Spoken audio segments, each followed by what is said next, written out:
அவன் இப்படி வாங்க.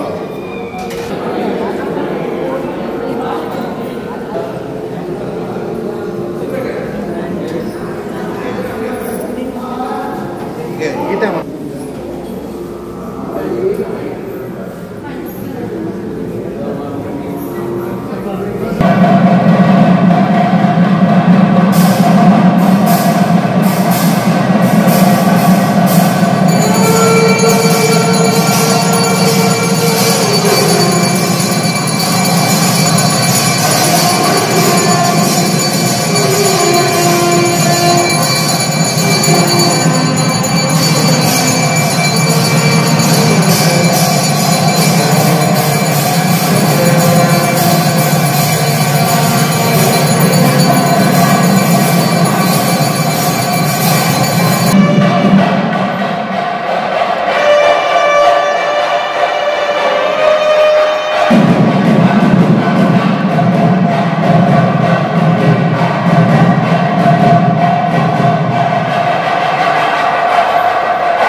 सर्वादिध्वान्तरवै वरेन्द्रवे श्रीराघवेन्द्र गुरवे नमो अत्यन्तदयालवे सुषमीन्द्रकराब्जक्तं राघवेन्द्रगुरुप्रियं सेतीन्द्रगुरुं वन्दे मूलरामार्चनेरतम् आपादमौलिपर्यन्तं गुरूणाम् आकृतिं स्मरेत् तेन विघ्नाः प्रणश्यन्ति सिद्धिं च मनोरथाः ಶ್ರೀಗುರುಭ್ಯೋ ನಮಃ.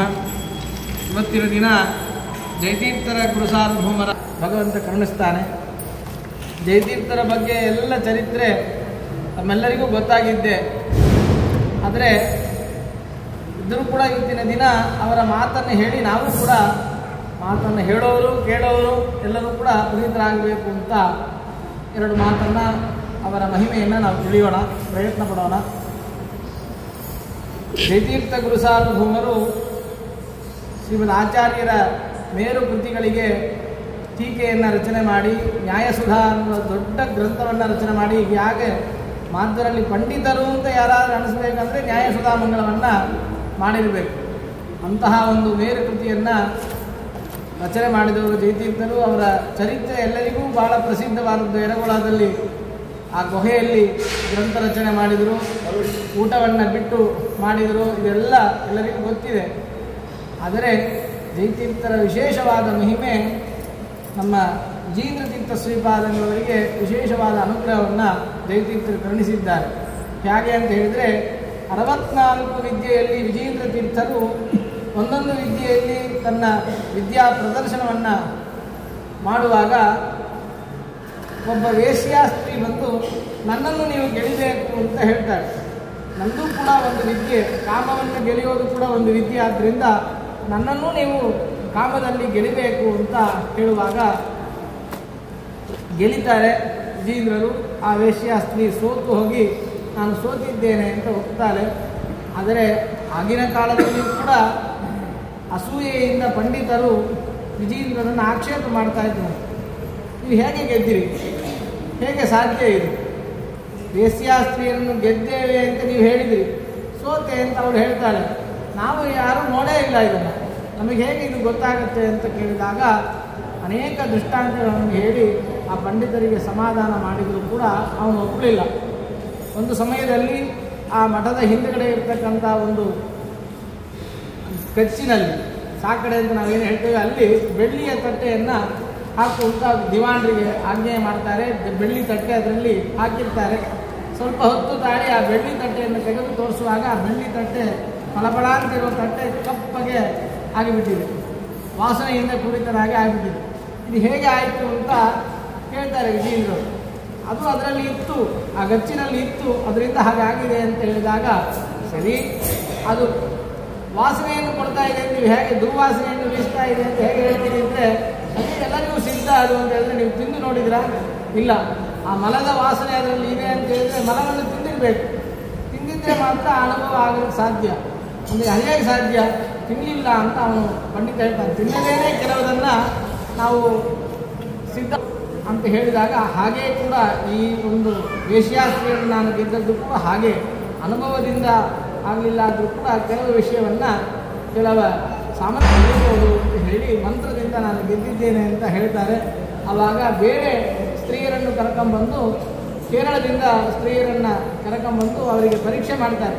ಎಣ್ಣೆಯನ್ನು ಹಚ್ಚುತ್ತೇವೆ, ನೀವು ಯಾವ ವಿಧವಾದ ಅಭ್ಯಂಗ ಸ್ನಾನವನ್ನು ಅವರ ಕೈಯಲ್ಲಿ ಮಾಡಿಸ್ತೇವೆ, ಅಭ್ಯಂಗವನ್ನು ಮಾಡಿಸ್ತೇವೆ, ಕೈಲಾಭ್ಯಂಗವನ್ನು, ನೀವು ಯಾವುದೇ ಚಲನೆ ಇಲ್ಲದೆ ಇರಬೇಕು ಅಂತ ಹೇಳಿದಾಗ ಸರಿ ಅಂತ ವಿಜೇಂದ್ರರು ಒಪ್ಪಿಕೊಂಡು ಎಲ್ಲರ ಮುಂದೆ ಕೂತ್ಕೊಂಡು ಆ ಎಣ್ಣೆಯನ್ನು ಹಚ್ಕೋತಾ ಇದ್ದಾರೆ. ಆವಾಗ ಅವರ ಬಾಯಿಂದ ಒಂದು ಶ್ಲೋಕ ಬರ್ತಾ ಇದೆ. ಸ್ವಲ್ಪ ಹೊತ್ತು ಪ್ರಯತ್ನ ನಂತರ ಆ ಸ್ತ್ರೀಯರು ಕೂಡ ತಾವು ಸೋತೇವೆ ಅಂತ ಒಪ್ಪಿಕೊಂಡು ಹೋದಾಗ ಅಪ್ಪೇ ದೀಕ್ಷಿತರು, ಆಗಿನ ಕಾಲದಲ್ಲಿ ಇರ್ತಕ್ಕಂಥ ಅಪ್ಪೇ ದೀಕ್ಷಿತರು ವಿಜೇಂದ್ರ ತೀರ್ಥ ಗುರುಸಾರ್ವಭೌಮರಿಗೆ ಪ್ರಾರ್ಥನೆ ಮಾಡ್ತಾರೆ. ಏನೋ ಒಂದು ಶ್ಲೋಕವನ್ನು ಹೇಳ್ತಾ ಇದ್ರಿ, ನಿಮ್ಮ ಮೂಲರಾಮದೇವರ ಅನುಗ್ರಹದಿಂದ ಈ ಒಂದು ಸ್ಪರ್ಧೆಯಲ್ಲಿ ಗೆದ್ದೇವೆ ಅಂತ ಹೇಳಿದ್ರಿ, ಆ ಶ್ಲೋಕ ಏನು, ಯಾರನ್ನ ಕುರಿತು ನೀವು ಪ್ರಾರ್ಥನೆ ಮಾಡಿದ್ರಿ ಅಂತ ಕೇಳಿದಾಗ ಅವರು ಬಾಯಲ್ಲಿ ಹೇಳ್ತಾ ಇದ್ದ ಶ್ಲೋಕ, ಯಸ್ಯವಾ ಕಾಮಧೇನುನ್ನಃ ಕಾಮಿತಾರ್ಥಾನ್ ಪ್ರಯಚ್ಛತಿ ಸೇವೇತಂ ಜಯ ಯೋಗೀಂದ್ರಂ ಕಾಮಭಾನಚ್ಛಿದಂ ಸದಾ. ಇದೆಲ್ಲರೂ ನಾವೆಲ್ಲರೂ ಕೇಳಿದ್ದೇವೆ. ಎಲ್ಲ ಮಠದ ಪಂಚಾಂಗಗಳಿಗೂ ಈ ಶ್ಲೋಕ ಇದೆ. ಇದು ವಿಜೇಂದ್ರ ಸ್ವಾಮಿಗಳು ಜಯತೀರ್ಥರ ಮೇಲೆ ಮಾಡಿದ ಶ್ಲೋಕ. ಯಾರ ವಾಕ್ಯ ನಮಗೆ ಕಾಮಧೇನುವಂತೆ ಕಾಮಿತಾರ್ಥವನ್ನು ಕೊಡುತ್ತೆ, ಯಾರ ಮಾತು, ಯಾರ ಹೆಸರು, ಯಾರು ಬರೆದಿದ್ದ ಶ್ಲೋಕವನ್ನು ಹೇಳಿದರೆ ನಮಗೆ ಕಾಮಧೇನು ಹೇಗೆ ಕೇಳಿದ್ದನ್ನೆಲ್ಲ ಕೊಡುತ್ತೆ ಹಾಗೆ ಕೊಡುವ ಜಯತೀರ್ಥ ಯಸ್ಯವಾ ಕಾಮಧೇನುನ್ನ ಕಾಮಿತಾರ್ಥ ಅಂತ ಹೆಚ್ಚಿದೆ. ಅಂತಹ ಜಯತೀರ್ಥರನ್ನ ಸೇವೆಗಂ ಜಯ ಯೋಗೀಂದ್ರಂ, ಯೋಗಿಗಳವರು ತಪಸ್ವಿಗಳು ಅಂತ ಇಂದ್ರನಂತೆ ಇರೋರು. ಇಂದ್ರನೇ ಸಾಕ್ಷಾತ್ ಇಂದ್ರನೇ ಜಯತೀರ್ಥರಾಗಿ ಬಂದಿದ್ದಾರೆ. ಹಾಗೆ ಯೋಗಿಗಳಲ್ಲಿ ಇಂದ್ರನಂತೆ ಇದ್ದ ಜಯತೀರ್ಥರನ್ನು ನಾವು ತಪಸ್ಸು ಮಾಡಿ ಪ್ರಾರ್ಥನೆ ಮಾಡಿ ಅವರ ನಾಮವನ್ನು ಜಪ ಮಾಡಿದರೆ ಕಾಮಬಾಣ ಚಿದಂ, ಈ ಕಾಮನ ಬಾಣ ನಮಗೆ ಏನೂ ಮಾಡೋದಿಲ್ಲ ಅಂತ, ಚಿದಂ ಸದಾ ಯಾವಾಗಲೂ ನಮಗೇನೂ ಮಾಡೋದಿಲ್ಲ ಅಂತ ಪ್ರಾರ್ಥನೆ ಮಾಡಿ ಆ ಶ್ಲೋಕವನ್ನು ಮಾಡಿದರು. ಹಾಗೆ ಜಯತೀರ್ಥರಿಗೆ ವಿಜೇಂದ್ರ ಸ್ವಾಮಿಗಳಿಗೆ ವಿಶೇಷವಾದ ಒಂದು ಅನುಗ್ರಹವನ್ನು ಮಾಡಿದರು. ಎಲ್ಲ ಕಡೆ ಜಯತೀರ್ಥರ ಆರಾಧನೆಯನ್ನು ಮಾಡಲೇಬೇಕು, ನಾವೆಲ್ಲರೂ ಮಾಡಬೇಕು. ಇಲ್ಲಿ ವಿಜೇಂದ್ರ ತೀರ್ಥ ಶ್ರೀಪಾದಂಗಳವರಿಗೆ ಪರಮಾನುಗ್ರಹ ಮಾಡಿದ್ದಾರೆ ಜಯತೀರ್ಥರು. ಆ ಕಾಮಬಾಣವನ್ನು ಅವರಿಗೆ ಏನೂ ಆಗದೆ ಎಲ್ಲರ ಮುಂದೆ ಅವರು ಆ ಸ್ಪರ್ಧೆಯಲ್ಲಿ ಗೆಳೆಯುವಂತೆ ಅನುಗ್ರಹ ಮಾಡಿದರು. ಅಷ್ಟೇ ಮಾತ್ರ ಇಲ್ಲ, ಜಯತೀರ್ಥರ ಪೂರ್ವಾಶ್ರಮ ಸಂಬಂಧಿಕರು ನಮ್ಮ ವಿಜೇಂದ್ರ ತೀರ್ಥ ಶ್ರೀಪಾದಂಗಳವರು ಅಂತ ಕೂಡ ಶಾಸ್ತ್ರೀಕ ವಂಶದಲ್ಲಿ ಬಂದಿರತಕ್ಕಂಥವರು. ಅವರು ಕೂಡ ನಮ್ಮ ವಿಜೇಂದ್ರ ತೀರ್ಥರಿಗೆ ಪೂರ್ವಾಶ್ರಮ ಸಂಬಂಧಿಗಳು ಕೂಡ, ವಿದ್ಯಾಗುರುಗಳು ಕೂಡ, ವಿದ್ಯಾ ಸಂಬಂಧಿಗಳು ಕೂಡ. ಇಂತಹ ಜಯತೀರ್ಥರ ಆರಾಧನೆಯಲ್ಲಿ ನಾವೆಲ್ಲರೂ ವಿಜೇಂದ್ರ ಗುರುಸಾರ್ವಭೌಮರ ಸನ್ನಿಧಾನದಲ್ಲಿ ಅವರ ಆರಾಧನೆಯನ್ನು ಮಾಡಿ ನಮ್ಮ ಯತ್ಕಿಂಚಿತ ಸೇವೆಯನ್ನು ಅವರಿಗೆ ಸಮರ್ಪಣೆ ಮಾಡಿ ಅವರಿಗೆ ಅಂತ ಅನುಗ್ರಹವನ್ನು ಪಡೆದು ಕೃತಾರ್ಥರಾಗೋಣ ಅಂತ ಪ್ರಾರ್ಥನೆ ಮಾಡ್ತೀವಿ. ಶ್ರೀಕೃಷ್ಣ ಎಲ್ಲರೂ ಮಂತ್ರಾಕ್ಷತೆ ತಗೊಂಡು ತೀರ್ಥ ಪ್ರಸಾದಕ್ಕೆ ಬರಬೇಕು.